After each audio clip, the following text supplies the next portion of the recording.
Hi, BookTube. Welcome to Jackie's Literary Corner. I am Jackie, and it's time for the wrap-up. It is officially May as I started filming this, my birthday month. And I finally was able to place a thrift books order in this morning because I was trying to wait out a whole month, at least wait a month. Because I was getting to the habit of buying books every month. And so I was trying to not buy books every month and just skip a month. So I might try to do that again in June, since and then just wait until July before I place the next order. And besides, this is my birthday month, so in May I will be getting hopefully I'll be getting some books for my birthday. But anyway, so it's time for the wrap up. So just to let you know, all the books I showed you in my attempt at a thumbnail are not going to be all the books that I read. Some of them I read via audiobook. And you guys know I don't know how to, show the picture on the screen. I need someone to show me how to do that. And my parents are totally clueless. And then my cousins that probably would know how to do it don't live near me. So, and I would need someone to actually sit with me and go over the whole process, because even though I'm a millennial, I'm not a technology expert. See, I have a theory that, because I'm one of the early generations of millennials, that there's no guarantee that we know all this kind of stuff, while the last generation of millennials that are close to the next generation probably know more about this, like my cousins. Of course, maybe I'm totally wrong, and maybe I'm not, maybe I'm just totally clueless, and every other millennial knows this kind of stuff. But anyway, so I can't show you all the books, but I did do reviews on them, and I will talk about them briefly on here. But these are the ones I can show you that I read. Okay, so let's see. Let me move this screen a little bit so I can call up my document, because I still do that. I still like doing documents of what I read. Okay, so as you know, I'm doing bi-monthly wrap-ups. So I'm doing the March through April. March through April. So what I first read in March is a book that I don't have, and I got it from the library. And that is For the Wolf. I did a review. I enjoyed it. It was fun. It wasn't like the best thing I ever read, but it did have the cool the whole creepy forest with magic. It kind of reminded me of Uprooted, with the fact that, one girl from this family is sent into these magical, creepy woods to be sacrificed. Or at least that's what the people think. But it ends up, of course, being a lot more complicated than these people realize. And I also like that at the core, it wasn't just a romance. It was about sisters. I'm always looking for books that, I like the plot, but it also has the core story. The core love story isn't just a romance, but it's also a story about sisters. And I would be cool with brother stories too, but, being a sister myself, I definitely appreciate stories where at the core of the love story is a sister relationship. In fact, that's half the reason why I prefer season 2 of Bridgerton, because at the core of that season is not just the romance between Kate and Anthony, but there's also Anthony. They call him Anthony. It looks like his name looks like Anthony, but they call him Anthony. That kind of bugs me. But at the core of it is also the relationship between Kate and her sister. So that's one of the things I really like about the season 2. But anyway, so yeah, it was fun. I like the romance that develops. And I thought, I spotted the villain, right? I definitely spotted the villain as soon as they appeared, and they were trying to whisper in the one sister's ear, talking to her and stuff. It was like, okay, you can't trust that person. I could tell that she was gonna be an enemy. She was gonna be an antagonist. And I also like the whole, I always find it so interesting, also, stories where a character that you think is a love interest, and, a character that is introduced as a possible love interest, and they turn out to be, not that great. Which, I guess because at times they can make it easier if there's a love triangle. it can make it easier for you not to like the other guy in the love triangle. But although I also appreciate when there's a love triangle and both guys are actually decent guys, you know, because they do it so much where in a love triangle one of them is clearly not that great, you know, like Akamath, for instance. But anyway, or although with Akamath it's probably more like a you don't see it at first and then you look back. Now, of course, there are some people who did see the signs a mile away that I was in an abusive relationship. That is introduced in Akatar. But I admit, I did not think about when I was just reading the story, enjoying the ride, and then Akamath, and you know, reading Akamath, and then hearing other people, I was like, oh, I feel stupid. But anyway, so yeah, and the whole, you know, there's a lot of great concepts, and I like how it was blood magic instead. Like, I thought that was kind of a cool concept, the idea of blood magic being, you know. But, so, I enjoyed that. It was fun, and I do want to read the sequel, which will, For the Throne, which is coming out soon. And I'm looking forward to that.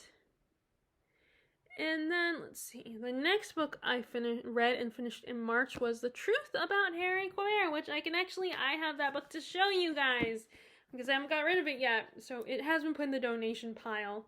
And I have mixed feelings about this one.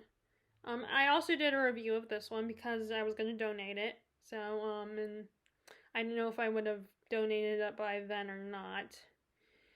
And if you haven't watched my and it's a very interesting, like the whole the romance that causes all this conflict in the story was a little weird to me, and I had a hard time supporting it. I mean, you know, and it's basically, in case you haven't seen the review, haven't watched the review yet, it's a very inappropriate romance, in my opinion. It's a romance that, you know, but it doesn't, what is good about this is there are consequences to this relationship, this romantic relationship that happened a long time ago. That show, you know, it's a very dramatic consequences, really terrible ones, but it's, you know, I mean, I like to think the author is saying that, you know, this was a relationship that should have not have happened, but these characters are humans. They are dumb at times and get caught up.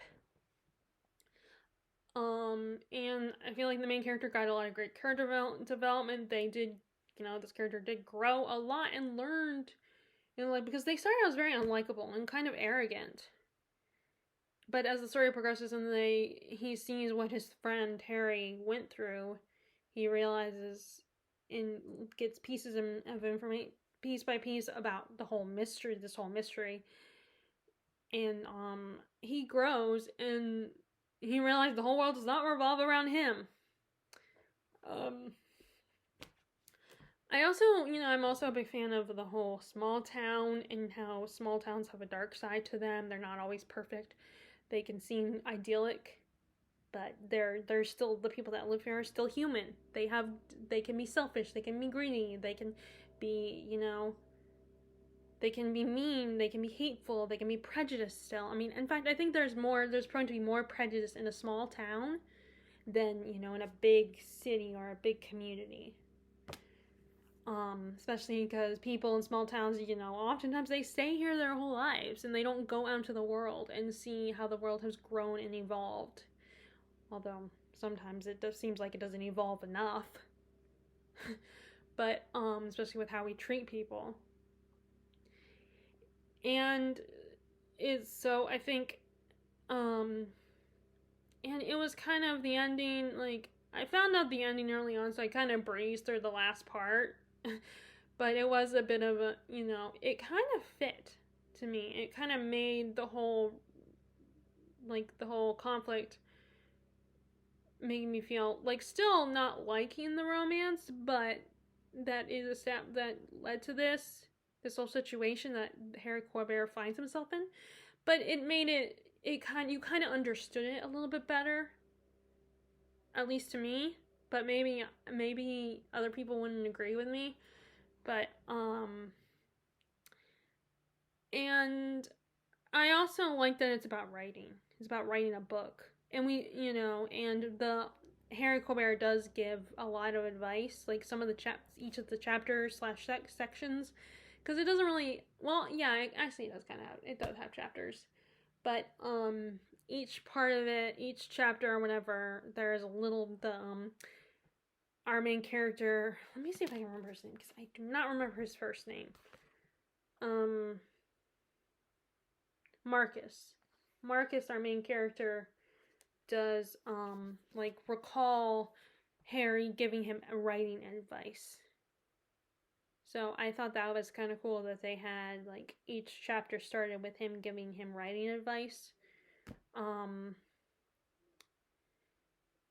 And I also and it is a quick, it's a little slow at times, but it does pick up the pace a little bit, because you definitely want to know. It definitely felt like I wanted to know, even though I didn't absolutely love this book and I almost DNF'd it. I wanted to know the truth and what was going on. Like, did Harry Colbert really, commit this murder? And who else was involved in the situation? Who knew? And just, there was so many little things here and there. And there were some red herrings thrown in there. And the thing is, it really, you could see why people would believe that Harry Colbert killed this girl. You kind of get it. You kind of can understand why they would think that, considering. But yeah. So it was I was still kind of interested in it. I wanted to know how things were going to turn out, but it's not my all-time favorite, and I'm gonna donate it because I'm probably not gonna read it again. It wasn't like, I still kind of had fun with. I still had fun with it, but it's like I said, it's not something I'm gonna read again, in all honesty. So, but it's worth, if you like this kind of stuff, you might, find it worth checking out.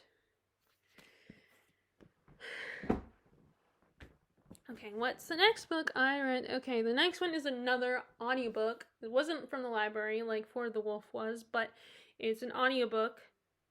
Actually, no, actually was from the library because I got it on Libby, that's right. On the Libby app. So I was one of those people actually who really loved Caraval. Although I did donate my copies to the the Black Castle books. And I remember having really a lot of fun with that trilogy. It's basically about these two sisters, again, sister story, Scarlet and Tella. And I am one of those people who actually loves Scarlet. I know a lot of people don't like her because she's so cautious and so kind of, so protective of Tella. And I think a lot of people, I think, always love those characters that are more free-spirited and have fun and not as, and just like to live their lives. People are always hard on those characters that are overprotective. But which, yes, I just realized, it got me thinking about Bridgerton again, because Anthony Bridgerton and Kate are both very overprotective older siblings. Sorry, I'm gonna basically link everything to Bridgerton, the show anyway. But anyway, and their dad is abusive and very controlling. It gets to the point where each sister, he will punish the sister. Like, if one sister does something bad, he will punish the other sister. So that, so both of them always try to take blame for the other one's actions. And Scarlet decides that the only way for them to escape their father is if she gets married. While Tella thinks that's not the best solution, because what if this guy's also abusive? Because they don't know anything about him. So she writes to their childhood experience that they've always dreamed of ever since they were little kids, something that their mom told them about, called Caraval. It's a traveling carnival that appears out of nowhere. So it kind of has a bit of a night circus vibe. And she writes, and the ringmaster of Caraval, Legend, surprisingly writes back to her, invites her to her and her sister to Caraval. So she has this young man Julian, this young sailor named Julian, escorts them to Caraval, and they end up, and while they're traveling there, when they get there, Tella gets kidnapped, and Julian and Scarlet have to work together to find Tella, because Tella ends up being the prize, ends up being what you have to, because Caraval also has a competition that you have to participate in. And the trick with Caraval is you never know what is real. You can't trust your senses with Caraval. And it's like basically a scavenger hunt. And they have to find, and in this case, Tella is what is at the end of the scavenger hunt. So Scarlet and Julian end up having to find Tella. And it is a trilogy. And what I really like about Once Upon a Broken Heart is this takes a character that I really loved, an antagonist character from the original trilogy, and he is one of the main characters in this new series that Stephanie Garber is writing. And it's a character that I wanted to see. Like, I originally wanted it to be a prequel, so it's not exactly what I wanted. Originally, I wanted an origin story for this character, and this character or some of the two male leads of the original trilogy. I wanted their story because I really like them too. And we do our main character, whose name I wish I could remember her name. She comes across the characters, the two sisters in the original trilogy, Scarlet and Tella, at one point, because and they are in the position, of course, that they were in at the end of Caraval, at the end of the trilogy. So this is basically our main character. She is her mom died, so it's her and her dad. Her dad remarries, and then I think her dad has died as of the beginning of the story. And of course it has the typical elements like the mean stepmother, and she finds out the boy that she is in love with, whom she thinks is in love with her, she finds out at the start of the story that he's going to marry her stepsister. So, thinking that her stepsister or her stepmother put a spell on this guy, she prays to Jax to break off this marriage, prevent this marriage from happening. But Jax, when he answers her prayer, there is, of course, a bargain that they make. She has to, as he did in the second Caraval, in Caraval Book 2, Legendary, I think is what the second one was called, if I remember correctly. Our main character, she will have to give him 3 kisses. And at some point, he will call in her to make 3 kisses. And he's but unfortunately, what he does is not what she expected, and she pays the price in a way that she did not anticipate. And then finds herself mixed up in a lot more than she bargained for, and caught up in court politics. She even gets and finds herself having put the prince and the prince of the neighboring kingdom under her spell without meaning to, and he becomes obsessed with her. And it was really fun. First, I love Stephanie Garber's writing. I know not everybody loves her writing style, but I love it. It's so delightful, so delectable. The lyrical purple prose writing. It's just like the beautiful descriptions of the clothes and the setting, and sometimes there's food involved, and it's so delectable and fun to just get lost in this world. And it was also really fun to explore more of this world beyond Caraval, because we don't go to Caraval. I don't know what's going on with Caraval right now. But the legend is not in the book. In this book, so I don't know what's going on with Caraval at the moment. And I don't even know if it still exists. Although I'm kind of hoping it does. He's one of the other characters that I want to see more. I'm hoping to see in this trilogy, in this series. Whether it's a trilogy or a series, I don't know. It's probably gonna be a trilogy. Although no, at the moment I think it's a duology. I don't know. But we got to explore more. We got to go to this other kingdom, and we got to get to know the character of Jax, who, like I said, he's one of the antagonists of Caraval, the original trilogy. So we got to get to know him a little bit better as a character. And we got, and his interactions with our main character in this book reminded me of his interactions with Tella, where she's trying really hard to resist him, but he's got a charm, and he's very attractive, and there's something, he's that male character that you just, you know you're not supposed to like them, you know, and they have sinister intentions, but you can't stop being drawn to him. They have a power over you. And that's what it feels, that's what their relationship dynamic feels like. And it reminds me of Tella's relationship with Jax as well. Like that, like he had this power over her. And there's what goes on with Tella and Jax is hinted, we are reminded of that in this book a little bit. There are references to the previous books. Not only does she meet the two women of the previous book, but we also, like I said, there's a callback to Jax's relationship with Tella in this one. We also, once again, we continue to meet a lot of interesting, mysterious characters. Not the Prince of Hearts, but the other prince. He was very, very funny at times. Not like funny because he was under, like funny as in he is under our main character's spell. And he becomes obsessed with her, and it's a mixture of funny and creepy. That, like, it definitely, it was almost too much, but at the same time, it's very entertaining. So yeah, I guess that's all I'm gonna say, because I think I did a review, on this one. I don't know if I did or not.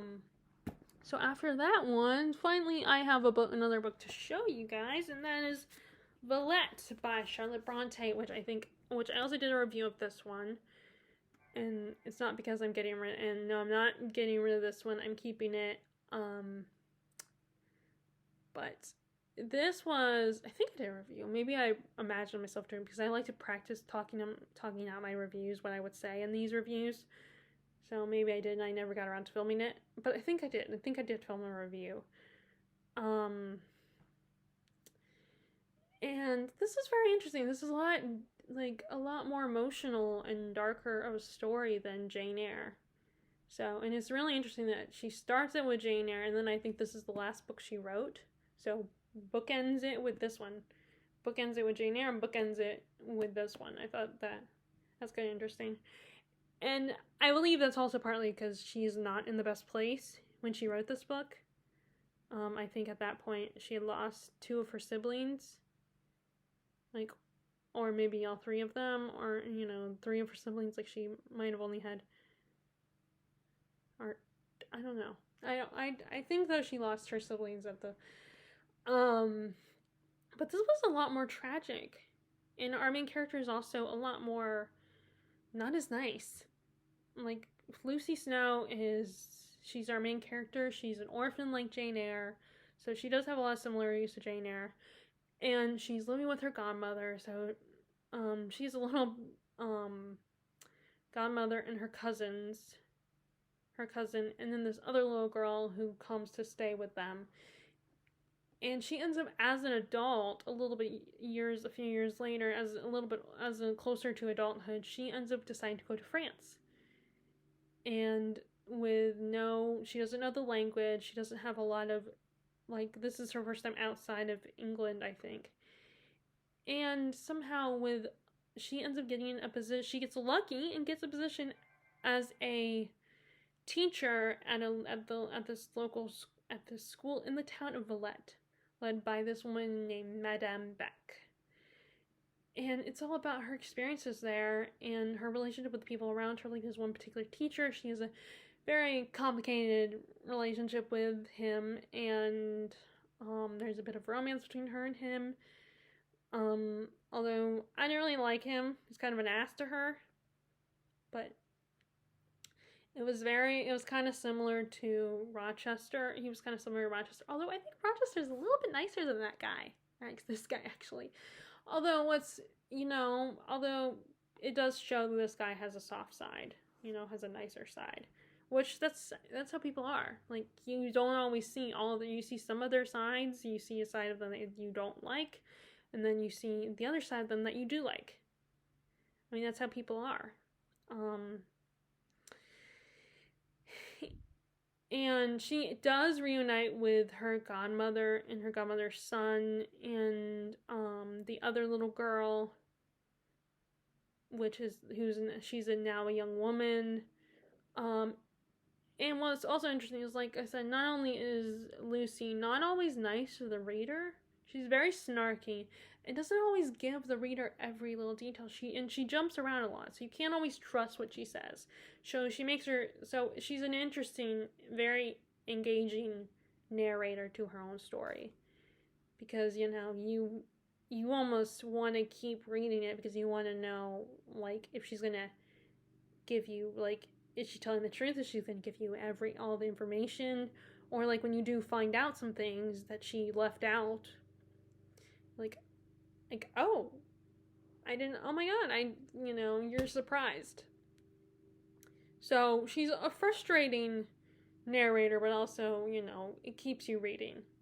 It also takes a good look at depression, as Lucy goes through. Depression is she's very lonely, and she clings to others because she doesn't, like I said, she's very lonely and doesn't have a lot of friends. Her story's very tragic. Like I said, at least in Jane Eyre had a happy story, got what she wanted by the end of the story. She got her happily ever after, which is not perfect, and which, granted, is not perfect. And I don't absolutely love Rochester as much anymore as I did when I was 16. Although, 16, it was, but anyway, it's a slow read, of course, it takes a while to get in, it takes some time to get into it, and there's characters that you go back, and I went back and forth with my feelings on them, which shows that they are well-rounded human beings, which is good. It shows she is a good writer and good at mastering writing very human characters that you sometimes love, sometimes you hate. And of course, I always am a sucker for schools. I am another one of those many fantasy readers who's a sucker for a school setting. So if there's a school setting, even if it's not fantasy, then I will be interested. I will still manage to be interested in it. And it's a very, I don't think everybody loves this one. I don't think this one is everybody's favorite. I think people still love Jane Eyre by Charlotte Bronte. And I think it surely has its fans too. I think oftentimes it's either you're, like, a Jane Eyre fan or a Wuthering Heights fan. And I feel bad for Anne Bronte because she doesn't have, I think her books are kind of ignored for her sister's books. But I did like Agnes Grey. I didn't love it, but I did like it. And I do have the Ten of Wildfall that I'm going to read soon. But anyway, so this was pretty good. I enjoyed it. Okay, so the next book I read in March, good, the last, and there's one more I can show you. And the last book I read in March I can't show you because it was a audiobook. But this one I can. This next one that I finished was Son of Shadows. I finally read it. This is the second book in the Seven Waters trilogy. Although its sense has become basically a series, but I think it's like she wrote it like how Robin Hobb writes, where she writes a bunch of little trilogies, but there's an overarching plot or theme or whatever. I think this is the same thing with Juliet Murley's Seven Waters. So this is the second book, and this is about Sorka's daughter, who was the main character of the first book. Basically, and if you want to know, the first book was, basically, Sorka is the seventh child of the King of Seven Waters, and his children get turned, and he, even though thought it would never happen, he gets remarried, and turns out the woman is a witch, and she curses her brothers, two beast wands, and tries to curse her, but instead, it ends up being that she escapes, but she makes a deal with the Fae, where she can save her brothers by making these shirts made out of nettles, and she cannot speak or say a word to anyone And so during that time, she's forced to, while she's hurting herself, making these shirts for her brothers, she is unable to talk to anyone, or and she ends up, a Briton who is an enemy of the Seven Waters Kingdom finds her, and he takes her back to his house, and she is made captive. But over time, she becomes friends with this guy and falls in love, and they fall in love. And I really loved that book. I had a good time with it. I liked the retelling of the fairy tale. I still don't know if I prefer that one or Six Crimson Cranes. I'm not sure, because I think I still prefer the Daughter of the Forest. I think I kind of prefer that one a little bit more. Well, this is about her daughter. Her daughter, I still don't know how to pronounce her name, but Ladlin. And she has a brother and a sister.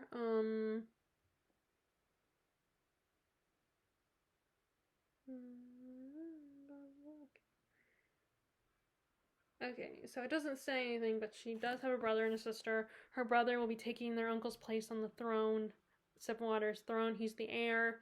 And then she has a sister who's a bit of a free spirit and does not like her, struggles with, and doesn't really like the responsibilities that are thrust upon her. And when their other uncle brings this young druid apprentice, her sister ends up falling for him, and they end up hooking up and spending a little bit too much time together. And Ladlin ends up finding Ladlin, who is the dutiful, good daughter, finds out on accident.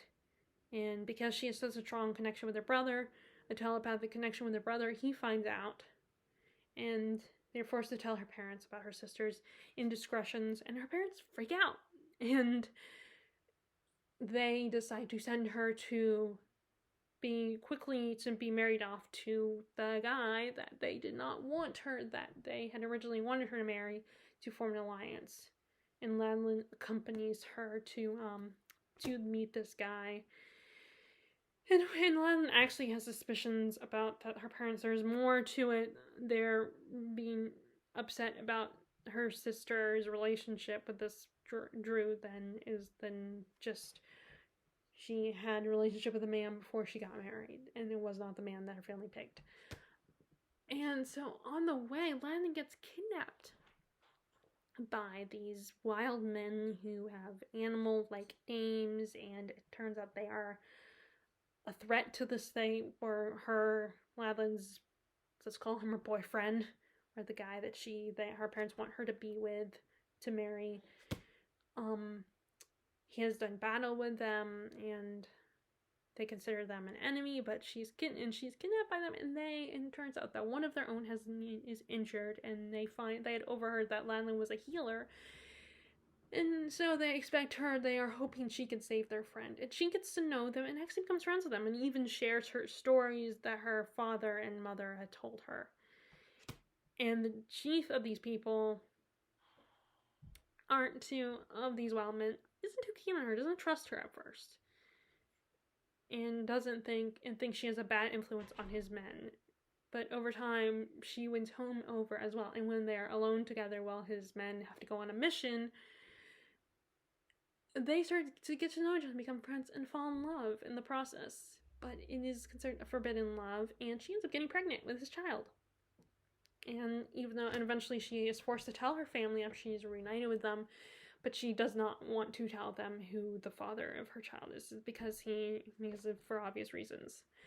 First, I love forbidden romance. I do love forbidden romances almost as much as I hate to love romances.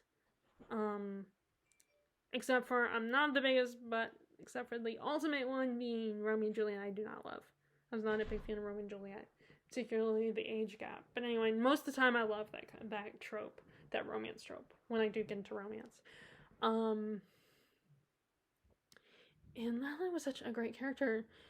She's so strong and confident, and it was nice that she could actually speak, because, Sorsha could not speak. And so it gave the romance a lot more time to develop, and for them to have a lot more conversations. That's the only thing about that, is the fact that she couldn't speak. I don't even though, yeah, there's a lot of people that unfortunately have the disability of being unable to speak. So it's, communication. So there are people in situations where communication in a relationship is very challenging, and so you can still get to know a person, but I'm not a big fan of the whole, like, that's the one thing about Little Mermaid that is a problem for me is, I don't know how, granted, of course, in The Little Mermaid, for instance, they only spent 3 days together. They only had 3 days to get Eric to fall in love with Ariel.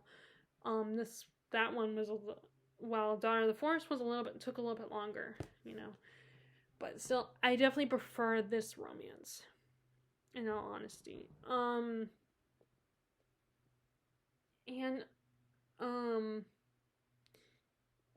I said, once again, I love Juliette Marillier's writing styles that I loved in Daughter of the Forest. It's very beautiful and comforting. This is a really fun, I really like this series.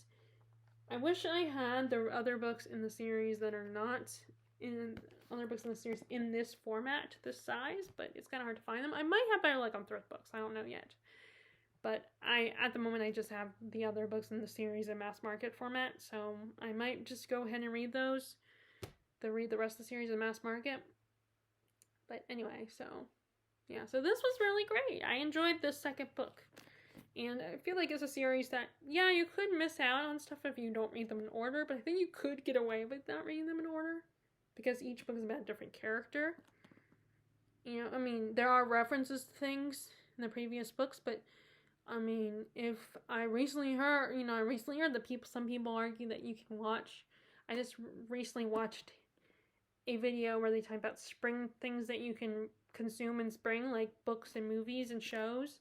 And she said, and she's one of my favorite booktubers, Darlie Duzzy, and she said she feels like if what they do in the season 1 is not your cup of tea, because there are things in season 1 that are a little more steamy, then you can watch start with Bridgerton season 2 first. So I feel like a similar situation where you could technically start with this book first, because it's still a different romance, but there are references. Now, there are some people who would say that feel like, now I know that there's some people like Jean from Jean's Bookish Thoughts who feel like you'll miss out on something if you read them out of order. So maybe, but it's been a long time since I read the first book. It's been a little over 2 years since I read the first book, so. And I still had a good time, but I did read the first book first, so. Anyway. So, the last book I read in March, I don't have it to show you, but it was 7's H.P. Lovecraft stories. It was on audiobook. Well, actually, I did have something to show you. I could have showed you my own bind-up, because I have one of those Barnes & Noble bind-up collections. But the only problem with those is those are hard to travel with. So I can't take them with me. So I figured, and I had been I want to read them at some point, but I wasn't motivated to pick up that big chunky book. So I figured, well, let me listen to this audiobook, and that might get me inspired. Now, I think it only has one story that I haven't. It only has one story on there that is in my collection. So I might read that. But it was kind of hard to enjoy this collection because the narrator was boring. The narrator was very dull. In my review on Goodreads, I basically compared him to if Data from Next Generation was reading this. That's how it sounded like, where the voice is nice sounding. It's not like nails on a chalkboard, but it's not exciting. And this is a sci-fi horror. So I feel like it should be a little more thrilling and a little nerve-wracking when you're listening to it. It shouldn't be making me tune it out. I shouldn't feel the need to tune out and be bored. It was there were some of the concepts were very intriguing and interesting, but it was hard for me to get into it. Now, to be fair, when I was listening to it, I was listening to it, when I was taking a shower, so the water was running, so I didn't hear everything, but if the narrator is good enough, I can, I can still hear stuff, and I get into it, and I just could not get into these. These had potential to hold my interest, but the narrator kind of ruined it for me. And I barely remember them. So, like I said, one of the stories that was on there is in the collection that I have, so I will read them at some point. I don't know when, but I feel like I need to at some point. And it might be better to just have me hearing my own voice reading them. But, yeah, so I don't have a lot to say specifically about any of these stories, because, like I said, I barely remember them, which I felt bad, but, yeah, so, don't have a lot to say except for the narrator kind of made it hard for me to enjoy it. Okay, so next is, alright, now we are starting in April, the books I read in April, so let's see. I started April with a fantasy, because like I said, I felt like I kind of fell behind my fantasy, because I was so focused on reading, classics the last few years, so it's part of my goal to read more fantasy, or like start some series and end some fantasy series, or just at least make sure I keep going with them, because there's some series that I will read. I have unconsciously put space in between each book. Like, it took me forever to finally pick up the next books in the Wheel of Time series. But what was nice is that the show kind of motivated me to keep reading, to read the next book. And I'm trying to think if I read. Did I read? I think I only read book 2. Yeah, because I heard that it was good to read the first 2 books, and I already read book 1 a while back, a long time ago, like a year ago, or maybe longer than that. So now I need to pick up book 3 soon, and I don't want it to be sitting on my shelf forever. So I should probably think about reading it like now. But anyway, so I finally picked up this one, Traitor's Blade, by Sebastian de Castell, and this was kind of fun, I'm hesitant to continue. I mean, it wasn't a bad book, but I didn't entirely love it. But this was it was still kind of fun. It was a book, it's a 4-book series where our main character, so it's kind of like compared to Three Musketeers, where the king, this young, hopeful king, it starts where he has already been assassinated, and the dukes have taken back their power, because, this king has started to do some things that they did not like, they did not agree with. They saw him as a tyrant, although he was more of someone who was, I don't know. And so they end up, and he created these men called the Great Coats, which, they're like the Musketeers. And so it is made to look like they committed treason. It's set up so it looks like they committed treason and betrayed their king, and they're the reason their king was assassinated. So they end up developing this reputation of traitors, and people do not like them. They even have a nickname for them. Let me see.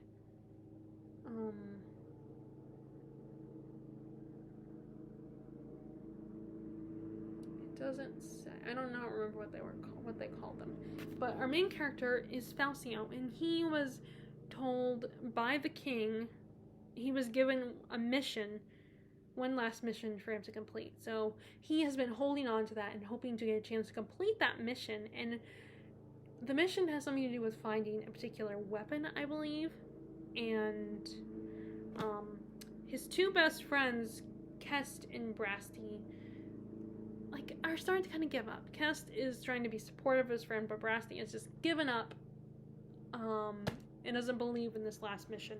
But they also were given one last mission to complete by the king, and they end up, at the moment, they are kind of being bodyguards to some of the lesser known dukes, and the duke they are guarding, right under their nose, he is murdered, and the murderer, using magic to make her forgettable, escapes Well, Falcio, Kess, and Brassy are trying to catch her, and they end up getting arrested. They end up being the ones that are, accused of killing this duke, and they are forced to escape, and they come across a noble lady, and she offers them a job, and as her bodyguards. And it turns out she is the long-lost daughter of one of the former dukes who has greater ambitions than they realize. And Kest is all about, he wants to kill her because he wants to honor the king and get rid of this threat. Well, Falcio is not so sure about taking revenge on this woman, and he kind of feels bad for her and doesn't know, maybe she's not so evil after all. And so that's basically what this is about. This was it was fun. It was so fun. I did like it. I might continue with it. I'm not eager to read it, but to continue, I don't know, but I might. I had a good time with it, despite what I said a few moments ago. Falcio is a nice character. He's funny, but he's a down-to-earth, regular guy that just really is passionate, really cares about the Greatcoats and his former king and wants to honor him. Brassy was Brassy is a character that, on the one hand I thought he was hilarious, but on the other hand I just wanted to punch him in the face. He's kind of an ass to Falcio. And while Kess was kind of more the voice of reason with this, he was the one that, tries to prevent them from killing each other and keeps them together, keeps them, staying together as friends. And Brassy, of course, is a ladies' man. Surprise, surprise. And, I don't have any strong feelings for the female characters. They're just kind of, average. I mean, although by the end of it, there's one female character that, surprised. Some of the female characters surprised me by the end of it. But I have no strong feelings about the characters, really. Even the three main guys, I mean, maybe a little bit stronger, the three main guys, but it's definitely a very swashbuckling adventure. They introduced some really cool ideas. And the one thing that I really made this book that kind of bugged me is that this is something that they use that I prefer to see on screen rather than read in a book. Falcio talks to the reader. He will stop in the middle of a scene and address the reader and explain things. He will explain how they do something to a certain type of fighting. Give some a history lesson about that has to do with their situation. We also get a lot of flashbacks, which that's kind of nice. But it got to the point where I was like, okay, get back to the main scene. You don't need to explain everything. But I can kind of understand why, and also it gave Sebastian de Gaskell a reason to explain, to show his knowledge of certain things like weapons and stuff and fighting, so I did appreciate that to an extent. But like I said, I wanted to get back to the main point instead of spending so much time explaining things. So that was a little jarring, but I did get used to it after a while. And so the book wasn't anything special, but it was still fun though. And I might continue, I might not, I don't know yet. So that's how I started April. And then next is a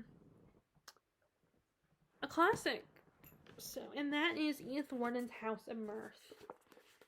So, Lily Bart, that's her name. I kept, when I was trying to practice what I would say in this video, I could not remember our main character's name in this book. But our main character, Lily Bart, she's an orphan. She lives with, I think, her aunt. Let's see if it says. It doesn't say. Okay, so she's living, I think, with her aunt. And Lily, unfortunately, has inherited some of her mother's high maintenance values and her bad habit of spending her money recklessly, something that my mom would say that I do probably. Although I'm not as bad as this. In my defense, I'm not as bad as this. But, and unfortunately, Lily has developed the habit of gambling. And she also like her mom, is looking for a very rich husband. She has very high standards, and there is this one particular man who she has feelings for, and he has feelings for her, but the problem is he is not wealthy enough, so she dismisses him as a potential husband option, and she's basically still looking for a husband, and then she ends up finding herself asking for a loan from the husband of one of her best friends, and when it's time to pay him back, she does not have the money. So she gets caught up in that, and she also ends up getting caught up in this scandal where this woman that she thought is a friend ruining her reputation, who attempts to ruin her reputation. So Edith Warden is, even though that her books are very tragic, they often end sad, they are still so good, and the writing is so beautiful, and they're almost a comfort despite the fact that oftentimes they end very sad, or at least in my experience so far, all of her books have ended sad. I have not come across a happy story in her books. But I love the writing style. Lucy is a main character that you kind of, like I said, is someone that you get very frustrated with, but at the same time you feel sorry for her, and you want to shake her and, tell her to control her, to help her, and at least, make sure she trusts the right people and doesn't make the same mistakes every time. And it's also, Olive from Book Olive did a really interesting essay about, a really great essay, but a really great essay about Lily Bart's character and her psychoanalyzing her, and talking about she's very much someone who still, even though her mother is gone and has died, she still is obsessed with pleasing her mother and living up to her mother's expectations. And I feel like I see that a lot of times in stories when the parent has died, and that one character, that parent,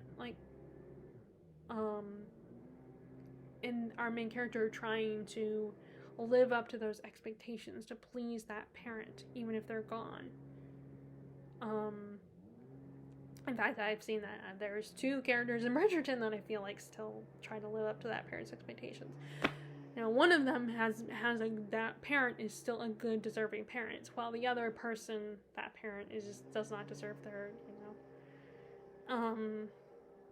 or I should say they're not trying to live up to their expectations, but they still have this visceral hatred for their parent that has not gone away, and so not that they're living up to their expectations, trying to live up to their expectations, but that they're still holding on to that hatred.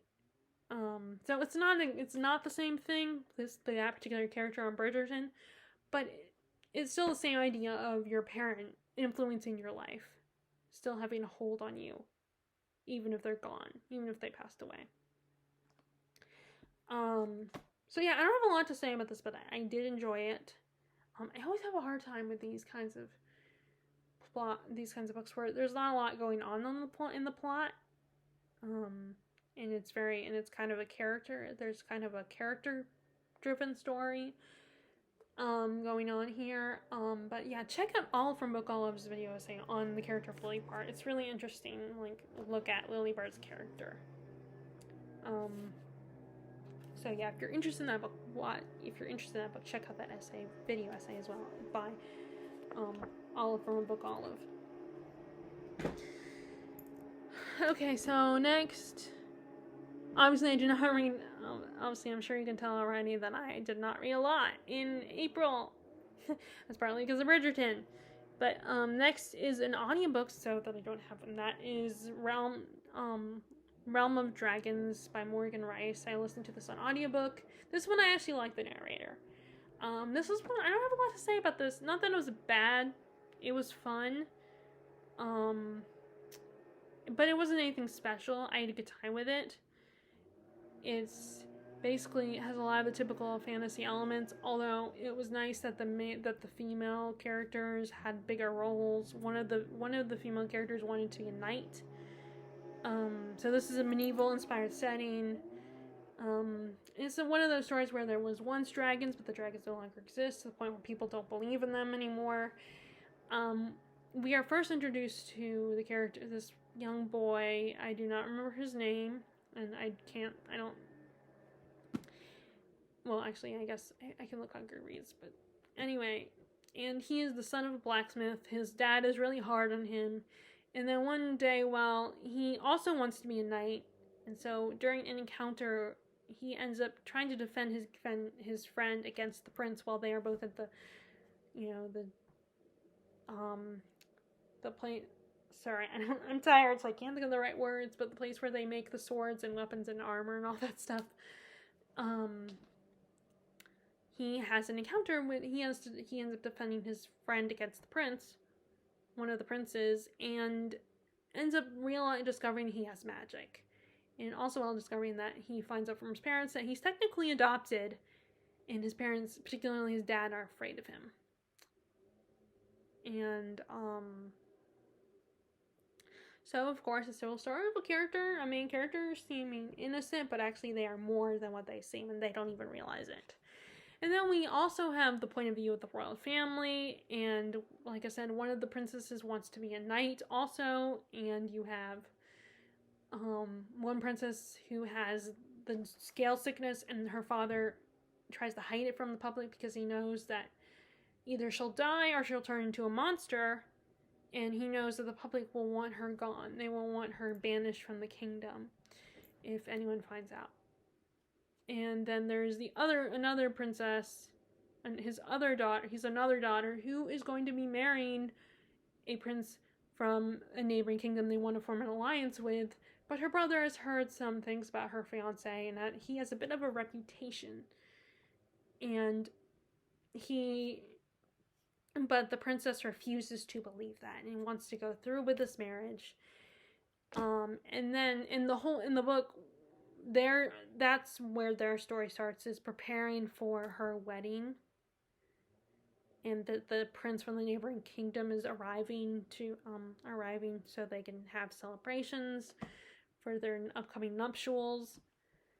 And then you have the one son, the oldest son, who's going to take his father's place on the throne when their father is gone, when he dies. And he's very hot-tempered, wants to fight, and he is easily provoked. And doesn't understand when people call out his father, and his father trying to be diplomatic about things and doesn't want trouble for his kingdom. He is very much, his son does not understand why his dad doesn't fight back. And then there is another prince who is very snobby and just doesn't, thinks it's very self-centered. I did not like him. And then there's one that I felt like the one prince I identified with the most with, the one prince he was a bookworm, and he was shy, and he was so endearing. I just loved him. He was someone who'd rather not go to any parties, not participate in the parties. He'd rather read his books. And of course his brothers and his father don't understand him and think, why would you hide, and think he's weak and very passive. And he's the one that looks most like their mother, because the woman their father is married to is not their mother, not their biological mother. So, and then this mysterious woman from one of the kingdoms shows up, and this one prince is immediately taken with her, and there's a clear love connection. Although I was a little suspicious. I am very suspicious of this love connection, because it was too instant. And so what I like about nowadays, when a couple there's insta-love, unless you're talking about a rom-com or something, like a contemporary romance, I feel like in a lot, like in fantasies and stuff, if it's instant, the characters instantly fall in love, like at first sight, then you can I think nowadays you can be a little suspicious of that, especially if it's a fantasy or sci-fi, or like people don't often trust those kinds of, which is funny considering the book I'm not going to talk about next. And So, I like the characters were interesting, the story was kind of cool, and I like the whole, the idea of dragons. We do have a dragon appearing in the story, but there's only one, sadly. I wish there were more. But I guess because, they think dragons are extinct, so of course we gotta make the one dragon who might be special because there haven't been any dragons in years.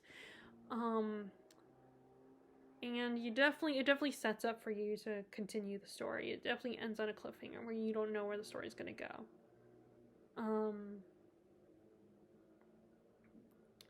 So, again, I'm kind of more interested in continuing. I'm definitely interested in continuing, but like I said, it was an audiobook, so I have to get the audiobook or buy the physical copy, but I think I'm more like it. I might just buy the audiobook. And it's not that expensive, so. So the next book, I read Dune, and I actually finished it because I did mention I thought about DNFing this book, but I decided to keep going with it once I started reading it again. And it was actually really cool and really fun. I get why everyone loves this, why it's so popular, but there were also things I get why people have mixed feelings. Especially being that it feels a little dated since it was written originally in the 60s. So it's kind of a chosen one story, although by the end of it you get the impression that another story where things are not what they seem, and the character you think is chosen might not be so chosen, or it's more like the consequences of putting all this responsibility and pressure on one person to be the savior of everybody, like the consequences of that. So don't worry, people that will correct other people about, it's a chosen one story. People will correct you and be like, no, it's not a chosen one story. It's the consequence of choosing someone, saying someone's a chosen one. It's like, I know that. I get that. So our main character is Paul, and he is the son of a duke, and his father has been called to this desert planet called Arrakis, or Dune is its nickname, to become the new duke or emperor or whatever. And of course there are people that don't like it, don't want the Atreides family taking charge. So there ends up being a traitor amongst them, but only the reader knows who that traitor is. And which that's one of the things you as the reader know more than the characters do. And not as in it doesn't spell it out, but as in actually it spells it out for you. Basically telling you, we're gonna give this. Frank Herbert gives you this information. It's like, here it is. I'm spelling it out for you.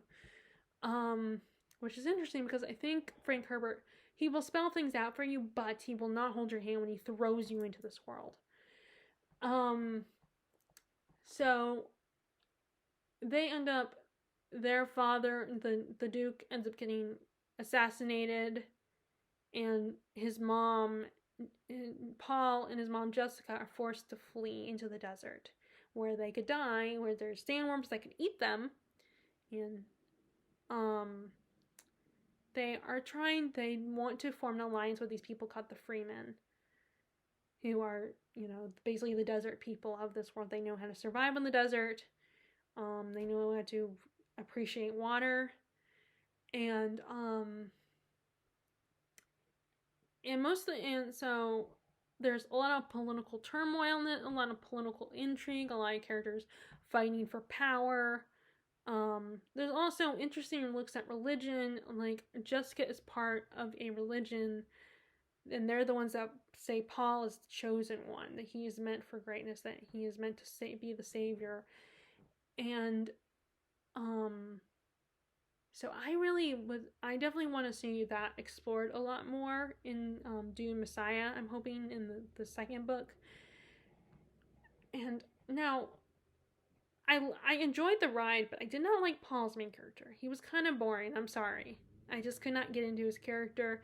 I did like his arc. I thought it was really interesting to see him go through a kind of more innocent, naive character to a character that becomes very hard-hearted and embraces his destiny as the supposed chosen one and grows up really fast. And I have to say, there is a romance in the story, but I was more interested in his relationship with his mother. That was so much more intriguing. Like, I wanted to know how that was going to turn out, especially because he blames his mother for how much he has changed when they end up, as they, spend their time in the desert with the Freeman. He seems to blame her for what his experience does to him, because he really starts to change and become not a person that he doesn't like at first. Especially because his mom has him use these powers that he feels like are not good for him, that make him not such a great person. And this kind of a mind control power that he has. And his mom feels just so guilty as she realizes the consequences of what she has done to her son. She blames herself for this, and she feels such guilt. And she slowly loses her son, He grows up a little too fast for her. In fact, the romance that is established, she isn't too trusting of it. She's not sure how she feels about it. I would also love for the next book to explore the Freeman a little bit more. I hope the series explores them a little bit more. I do know that Frank Herbert, or not Frank Herbert, but his son, I think has a lot more books that kind of expand the world. So, as you know, I am curious to continue this series. So, hopefully the other books will kind of explore some of the things that I really was intrigued by in this first book. I wish we had spent more time with Duke Leto, Paul's father, but, he gets murdered really quickly. I also like how, because this is a desert planet, there's so much value put on water. There's such importance. Even when Paul, I'm trying to think, now I cannot remember what it was he did, was it, he did something with water that was, that made people have a strong reaction to it, that showed how much water is valued because they live on this desert planet and how rare water is. I'm trying to think of I can't remember what Paul did. Was it, I don't think there was something that he did that was just showed how important water was to these people, that they had such a weird reaction to it. I wish I could. I'm sure when I'm done filming this, I'll remember what it was he did. But there's something he did with water that had something to do with water that most people would totally take for granted. And so this book will definitely make you appreciate if you have easy access to this book. I'm sure people that can afford to buy the book or listen, or have access to a library probably have easy access to water. So I'm sure that people reading this book will really appreciate their easy access to water.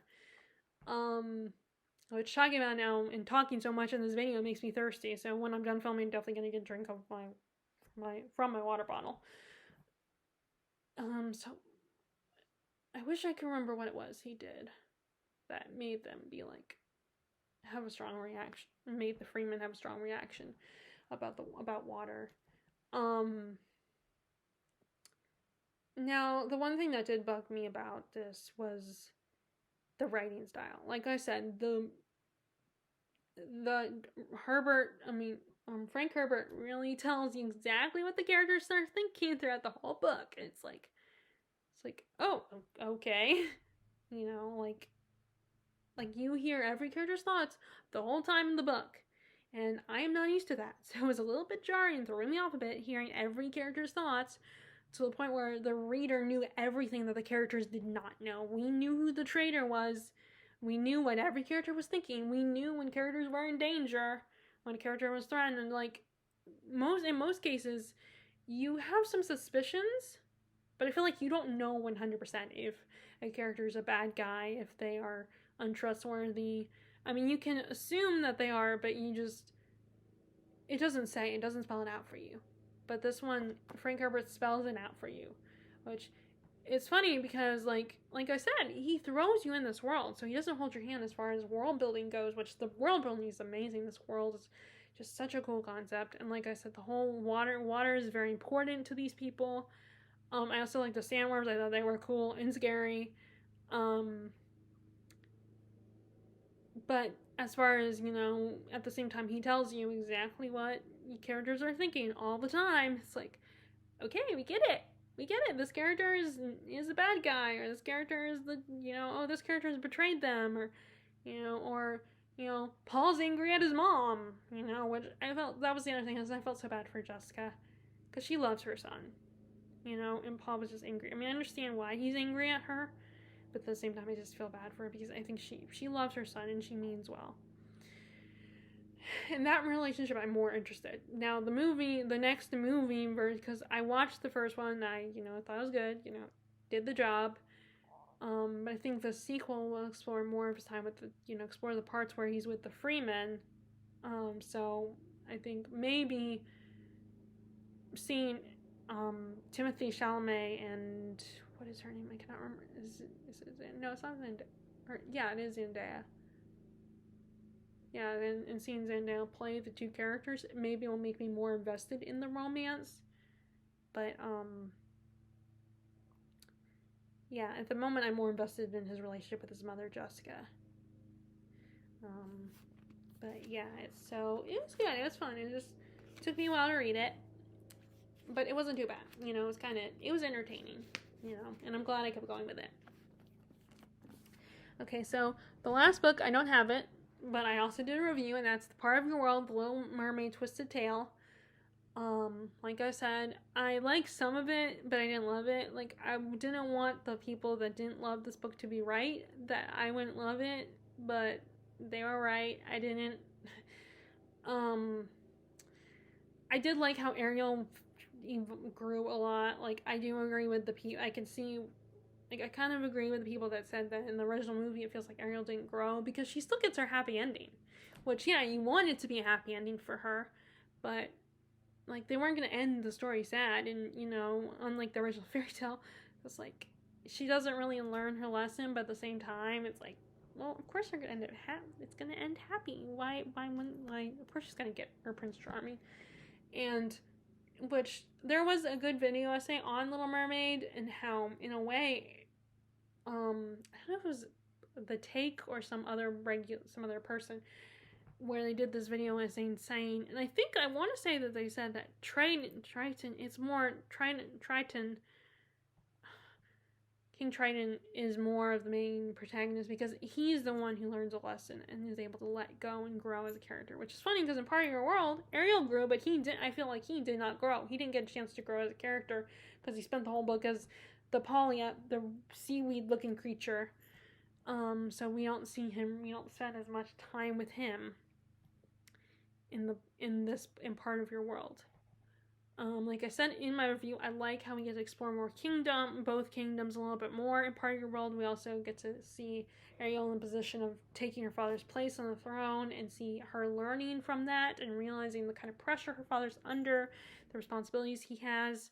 Like, he basically has the weight of the kingdom on his shoulders. So she grows a lot and matures a lot. But the funny thing is, I feel like Eric and Ursula don't really grow that much. Granted, Ursula is the bad guy, but still, like, I would have loved to seen her a little, like, she feels unrecognizable. She feels like basically a mean girl in a high school movie. And then Eric feels like even though I always thought he was older than Ariel, I thought he was in his early 20s, he feels like a 16-year-old boy who has this crush on this girl, and, like, at one point in the story, he gets her name tattooed on his arm. It's like, you are a prince, dude. Why? That is ridiculous. You're not a pirate. He's like, I mean, I know that he's an adventurer and everything. I mean, but still, it's just, like, it bugged me, his characterization. I think it bugged, and he was just kind of more annoying than Ariel. And, we do get some experience with other characters. We get to spend more time with characters like Carlotta and Grimsby, and we see his relationship and his bond between him and Eric. We did get hints of it in the original movie, where clearly he cares about Eric, but we really see it in this movie, and we get to spend time in his head. And we see also Carlotta gets a bigger role. Fortunately, we don't get to see the chef. I like the chef character in the original movie. Of course, Flotsam and Jetsam are in this, and Sebastian is just as lovable but also annoying at the same time. He's in it. And then there's Flounder. Flounder has also matured a little bit. And we also get a relative of Scuttles, who's complete opposite of Scuttle. Jonah, and she's a really, I really like her character. She is very charming and likable. So yeah, I didn't love it, but the ending was kind of a disappointment. That's all I'm gonna say. The ending was a disappointment. But it was, I'm glad I read it. I'm trying to go through all the books. But, my biggest problem with all these books is the writing style, because I'm not the main audience, so the writing is not written for me, it's written for younger readers. And, like, people my age who read it, it's probably for nostalgia reasons, or they're reading it to their kids if they have kids, or nieces and nephews like I do. But so I always remind myself that the writing, I'm not the target audience, so I try to, like, space out when I read the books, because then reading that type of story in a row several times, reading one right after the other, it would be very annoying and frustrating, and I would get impatient and feel unsatisfied. So I need to space out each book. So possibly the next one will be Mirror Mirror, and one of the reviewers said that Mirror Mirror was their favorite. So I might read that one next. I do not know. I intend to read that one this time, but then I decided to go for the Little Mermaid one instead, so. But I think my library has all the books. I don't know. But anyway, I did do, like I said, this was one of the ones I did a review for. So that is how my reading went this month. Now, let me tell you what I'm reading currently. So, I did read I started reading, when I was practicing this book, practicing what I was going to say for this video, I didn't have as much read for this one, but I am reading Bridge of Clay by Marcus Zuzak, and this was one that I attempted to read before, but I decided to DNF it, but obviously, I'm continuing it. So, DNF for me, sometimes I'm like, it depends, they can be permanent, but they are not always permanent. So, but, I mean, if I take them off my reading list on Goodreads, then they're probably going to be permanent DNFs, but not always. So this one I had put down, and now I'm picking it up again. I decided to pick it up again. In the writing, he writes like he wrote, the same. I think the writing is very much like how he wrote the Book Thief. So I'm guessing I Am the Messenger is also going to be written like this, where it's written in little bits and pieces. And the writing can be a little jarring at times. I think you can get confused, especially if you're not concentrating. So, like, my problem is I was reading this when I was in bed, so I wasn't necessarily bored, but I was starting to I was feeling sleepy. So, it was like, there were times when I was like just trying to get through trying to finish the chapter, and then I was going to put it down. So, obviously there's going to be a murder. And we have one of the brothers. It's about a group of brothers that live in a house full of animals, and I think one of their brothers gets murdered, or someone, not one of their own, but necessarily someone gets murdered. And we are with one of the brothers, but we are also with the murderer. We also get the murderer's perspective, and our narrator, one of the boys, is looking back, and I think he's telling it how he feels like he should have known, like, because the murderer was always right there. So I don't know what that means, if the murderer is a friend or maybe one of the brothers. I don't know, but yeah, so it's interesting. I can understand why not everybody's gonna love this, and you might be like very confused. I mean, I at first was gonna DNF it, so but what's nice with the way it's written, that the chapters are really short, so you can get through a lot of pages within this book. So I feel like it can potentially be a lot quicker of a read. So yeah, I'm reading this one. I'm also still reading Jonathan Strange and Mr. Norrell, where I've gotten to the point where Jonathan Strange has gone to war, and he's helped the English army, the British army.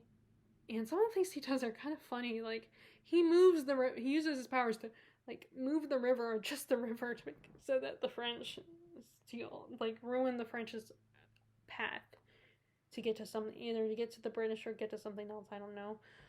But, he does a lot of things that ruins things for the French, that makes things really difficult for them, which is really, it's kind of funny, actually, some of the things that Jonathan Strange does, that they ask him to do.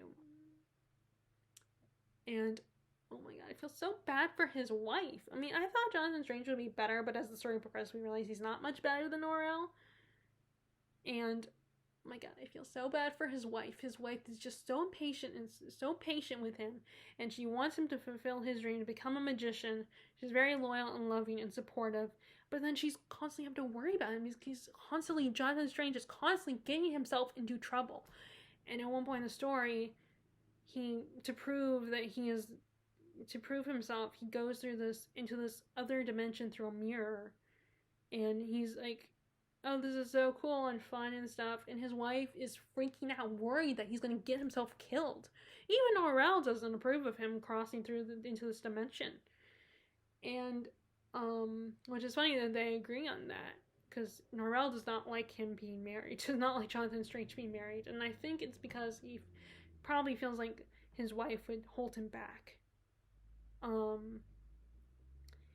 And she is just there. He is such. I want to punch him in the face. Like, I thought I could only want to punch Norrell in the face, but no, Jonathan Strange is also pissing me off too. No, I don't hate them as much as I hate the characters and the male characters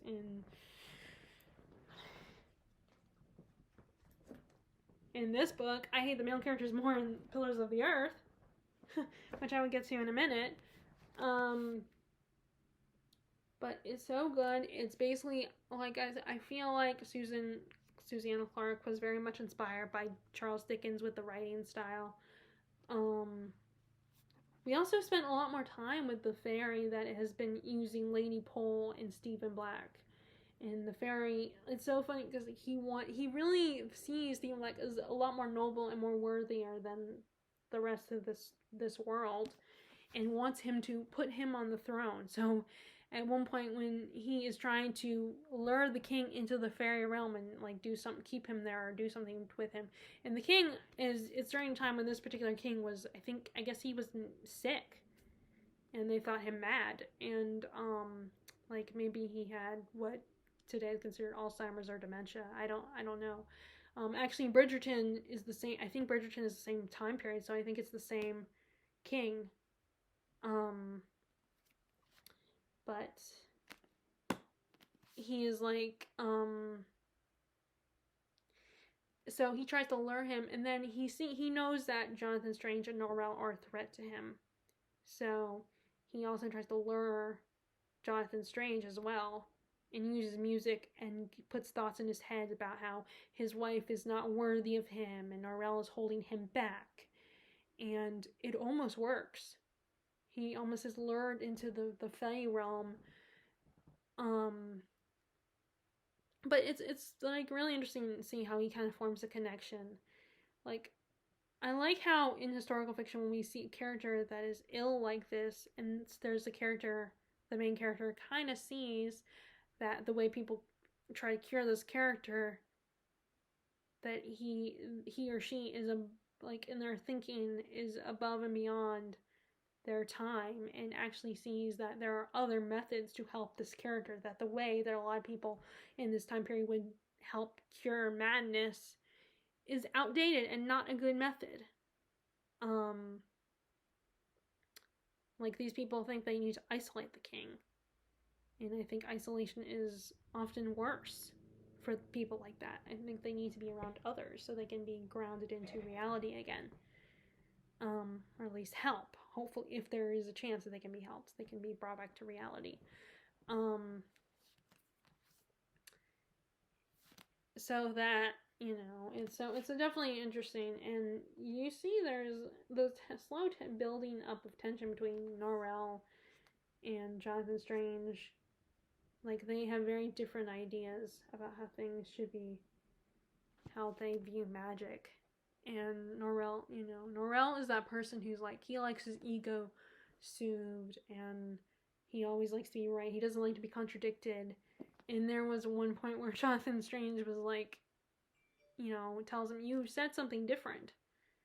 That's not what you said the last time. And Norrell does not like being corrected. So Jonathan at first is like, oh, well, maybe I was wrong. Maybe I misheard. So, which is really, this is really funny, you know. It's annoying, but also funny. I'm one of those people that actually likes the footnotes. I know not everybody loves the footnotes, and you know, but the footnotes are kind of fun, like because it's, you know, sometimes they can be tedious, but other times they provide interesting anecdotes and stories that the book would not want to waste time on. The main story would not want to waste time on. So that is, like, I like that. That's, like I said, it reminds me of Jonathan Stroud's what's that trilogy called? The Bartimaeus trilogy, where he had little footnotes from the perspective of Bartimaeus and his thoughts, and him giving us a little history lesson about his world and about our world and his thoughts on our world. And so I think sometimes the footnotes can be very fun, you know, in a fantasy story, because, like, now it is very much a history. It's very much like reading a history. It's like a history book, but a little bit more fun. So I can understand why not everybody would love this, but I'm having a time with it. I'm progressing quickly, so I probably should read a little bit more of that today. And I'm also reading this one, Pillars of the Air. I finally came back to it. This is also a big, hefty history book. It's fiction, but it has a lot of history. It's basically this building of this cathedral where, and oh my god, I cannot stand I hate most of the male characters. There's only 2 male characters I actually like in this story, which are, I want to say his name is Jack, the little boy, Ellen's son, Jack, I think. I don't know, I don't hate Tom the Builder as much, but he pisses me off a lot, Tom the Builder, especially with the way he treats Ellen, and how he lets his son Alfred get away with whatever he wants. Like, little Jack is a lot is a lot more passive. He's been raised by his mother, and he's not as macho and strong, and Alfred just constantly bullies this kid and steals from him, like, when he gets stuff that I think he has earned, and he constantly belittles him, and, you know, leaves bruises on him. And his father, Tom, is like, oh, boys will be boys, your son is too passive.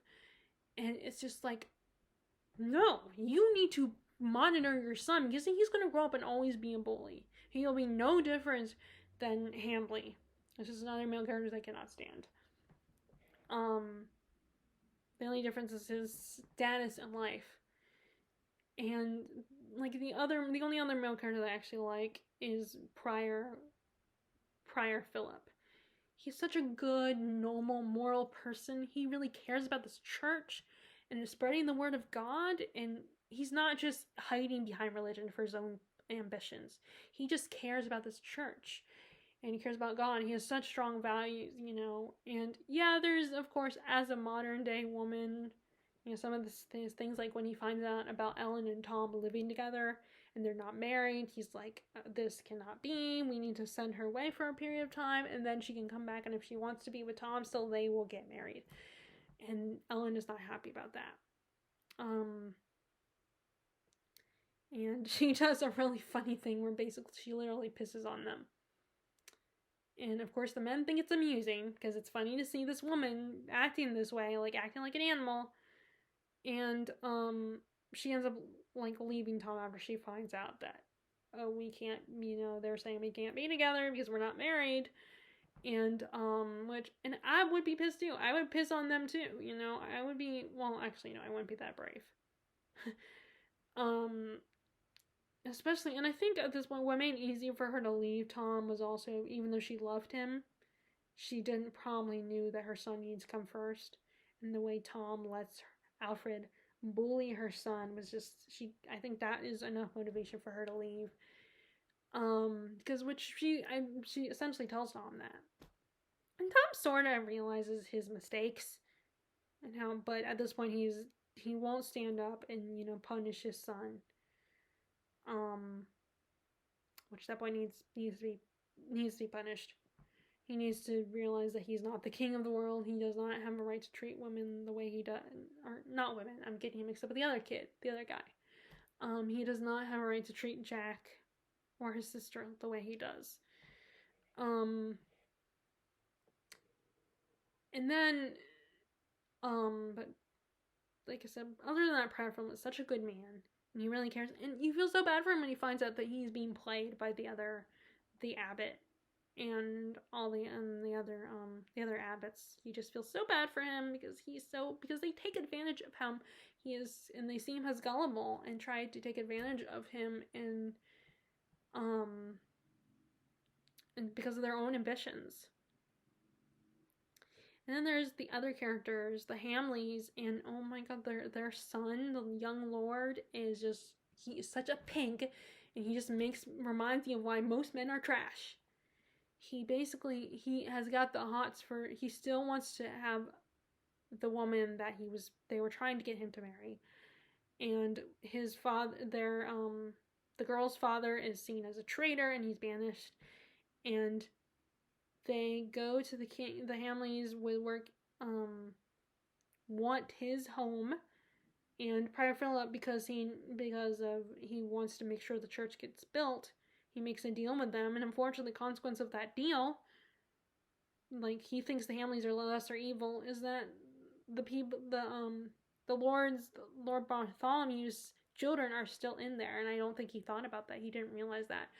So that bastard son of theirs takes advantage, abuses her, and rapes her. And oh my god, I just wanted to scratch out his eyes and just punish him. Like, he is such a horrible human being. You just hate his guts. The way he treats this woman and her little brother and the steward, and just, he's such a pig, and I just hated his character. It was so hard to read that chapter when he shows up and rapes her, essentially. And it's just so disgusting, and you just hate this man, and oh my god. And that is, and the last thing I read, because I read it a little bit during my break, but I only get 15 minutes. So the last thing I read was that Tom and his son and Prior Philip just got up because they are excited to get started on the rest of the church. Unfortunately, the head abbot had warned when he found out that Prior Philip found out what's going on, and took away their chance to build his own personal castle. He's like, your church is never going to be built. Like, Prior Philip has a new enemy. So, but yeah, this is just really, this.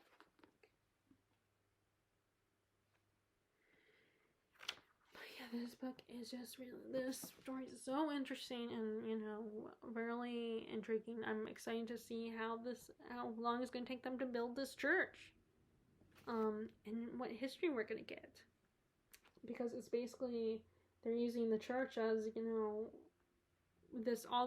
have this church being built in the background, but all these other political, religious maneuvers are going on within it, And it's like, is this church going to be ever built? Is Prior Philip going to get what he wants? What's going to happen to this princess? Is she going to, and I feel like when you're talking fantasy stories, that things are going to turn out okay for, the princess who's being assaulted by men, and everything's gonna everything's gonna come true and everything, but because it's fantasy, they're gonna defeat the bad guys. But with this one, when it's actually historically accurate, there's no guarantee that the female characters are gonna come out okay. And everything's gonna work out for everyone because it's more historically accurate. So I feel like there's no guarantee that life is gonna work out for these characters, and that these characters, the female characters, aren't gonna necessarily always be protected.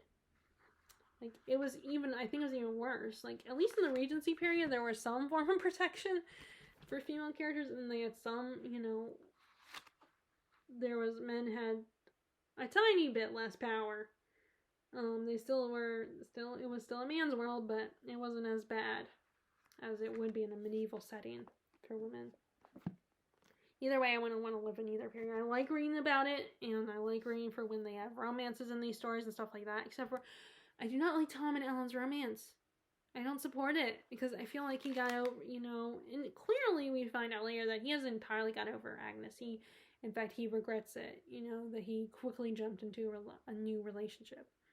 Although I still feel like he shouldn't have jumped into a new relationship as quick. Not just like, I feel like he said maybe wait a week. And it's like, if you're only gonna grieve for your wife for a week, really? Can't you just be friends with Ellen first? But apparently not. So yeah, this is interesting. So this is also really intriguing. And I'm getting through it surprisingly. I mean, I'm still have a long way to go, but when I start reading, I get into it quickly and enjoy it. It's still kind of slow moving at times, but I like it so far. So anyway, so that is my wrap up and what I'm currently reading right now. And now it's officially May, and like I said, I did a thrift books purchase, which I finally decided. I got 3 every time I do a purchase. I stick to 3 books. I was tempted to get 4, but I recently got a Dr. Bill, so which is not it wasn't too much. It turns out I didn't have to pay, but I still a bit much, still a lot. So I stuck to my 3 book limit, and I finally purchased the books that I have been delaying to get. I have this bad habit of like books that I probably need to consider getting sooner rather than later, like books in a series or books that I've been wanting to buy a new copy. And one of them was a book that I wanted to buy another copy of that book. And I had been like putting it off because I got distracted by other books that I wanted to buy. So I was like, okay, that's it. This time I'm going to buy this one and this one. And that was North and South by Elizabeth Gaskell, not the Jonathan Jakes. Every time, like on Facebook, when I was telling my friends that, we were my friends from the Once Upon a Time fan groups, I was telling them about North and South, they automatically thought, oh, you're talking about Jonathan Jakes novel? It's like, no, I'm talking about the British one, not the Civil War one. Which I'm sure that one's good. It's just, it was kind of annoying that as soon as I mentioned North and South, because they have the same title, it's like, oh, people assumed I was talking about the Jonathan Jakes novel. It's like, nope, not talking about that one.